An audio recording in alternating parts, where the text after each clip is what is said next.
Now we turn to new developments in the migrant crisis. President Biden just announcing major restrictions on migrants seeking asylum along the U.S. Mexico border. This new plan just went into effect overnight. It would let immigration officials quickly deport migrants who enter the U.S. without an asylum appointment whenever the weekly average of illegal daily crossings exceeds 2,500. Now this comes as immigration expected to be a major issue ahead of the November presidential election. For some at the top of mind, others within the top three. One person who's really been outspoken about this issue, Congresswoman Delia Ramirez from our area. Congresswoman, thanks for being here. Thank you for having me. So prominent Republicans already calling this move, saying it's just too little, too late. On the other side, we've got some progressive Democrats arguing it's a step in the right direction. So what's your take on this? You know, my take is it doesn't matter what you do, Republicans will always criticize it. So doing a Republican thing is not going to be a good thing for us. Restricting asylum to people who have gone through the most traumatic experiences that anyone could imagine is inconsistent with who we say we are, particularly as democratic values. I mean, think about it. As this EO goes into effect, it means that children that already we know less than 56% of them ever have access to counsel when they're trying to negotiate and they're trying to stay here. Now we're going to have less than 4 hours to be able to relive the traumatic experiences of crossing that Darien Gap that you were just showing, the most horrible experiences coming from Venezuela, Ecuador, Haiti.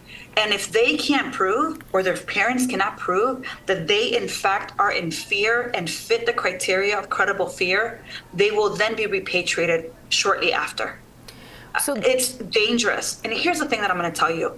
Deterrence does not work. We think that this is a merely southern border issue. It's not. The root causes of migration, you have to look at the global crisis. Why are there 550,000 people crossing the Panamanian jungle? And if we don't address that, people will continue to try to get through our border. It just means that it'll be more dangerous and more people will die.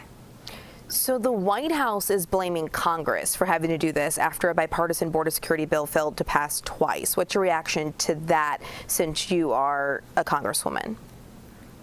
Congress should have passed a DREAM Act a long time ago so that my husband would not have to be a dreamer, and he's now 39. Congress needs to do a lot of things. And I have been saying that in absence of congressional action, President Biden has to have the executive authority to address the issues of inaction of this Congress.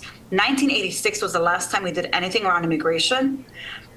President Biden could have been doing an EO yesterday about work permits that we in Chicago have been desperately asking for a very long time.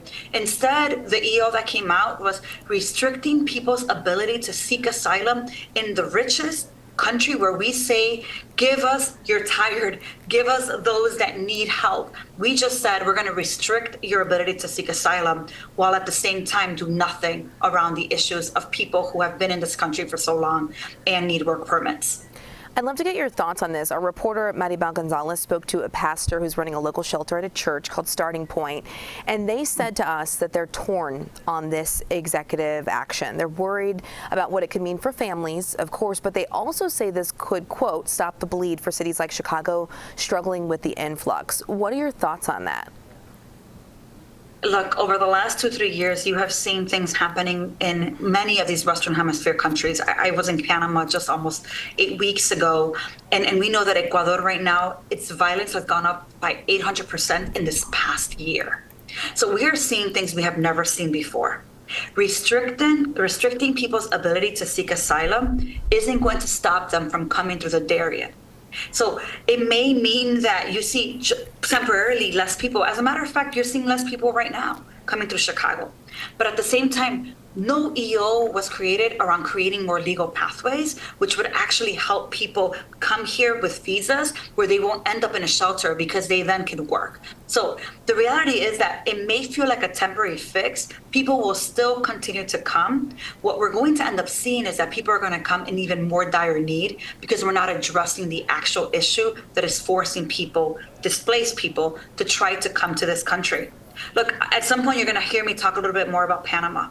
The fact that Panama is a transit state and won't even take not even 1% of people seeking asylum tells you that the southern border is not, the problem doesn't start at the southern border. we had to ask ourselves, what is happening throughout the Western Hemisphere, and what can the U.S. be doing to help slow down migration by providing resources in other countries like Costa Rica, like Panama, like working with Canada and other partners to do this in a global way where people don't feel like the only way is making it to the southern border of the United States and Mexico.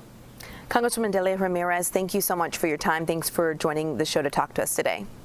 Thank you.